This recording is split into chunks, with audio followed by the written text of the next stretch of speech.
മെൽബണിൽ ചരിത്രം വഴിമാറുകയായിരുന്നു.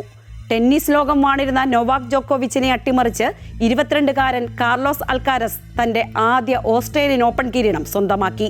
ജോക്കോവിച്ചിന്റെ അനുഭവ സമ്പത്തിനെയും പ്രതിരോധത്തെയും അൽക്കാരസ് തന്റെ വേഗതയും കരുത്തും കൊണ്ടാണ് നേരിട്ടത്. ജയത്തോടെ ടെന്നീസ് ചരിത്രത്തിലെ സമാനതകളില്ലാത്ത ചാമ്പ്യനായി അൽക്കാരസ് മാറി. എന്തായാലും കരിയർ ഗ്രാൻഡ് സ്ലാം പൂർത്തിയാക്കുന്ന ഏറ്റവും പ്രായം കുറഞ്ഞ താരമെന്ന റെക്കോർഡ് ഇനി ഈ സ്പാനിഷ് താരത്തിന് സ്വന്തം.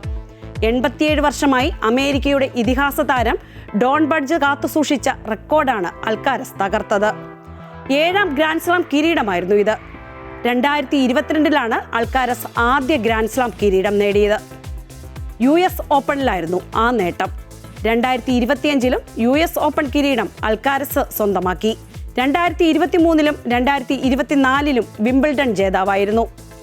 2024-2025 വർഷങ്ങളിലെ ഫ്രഞ്ച് ഓപ്പൺ കിരീടവും അൽക്കാരസിനായിരുന്നു. ഈ വിജയങ്ങളൊക്കെ അൽക്കാരസ് ആഘോഷിച്ചത് കുറച്ച് വ്യത്യസ്തമായാണ്.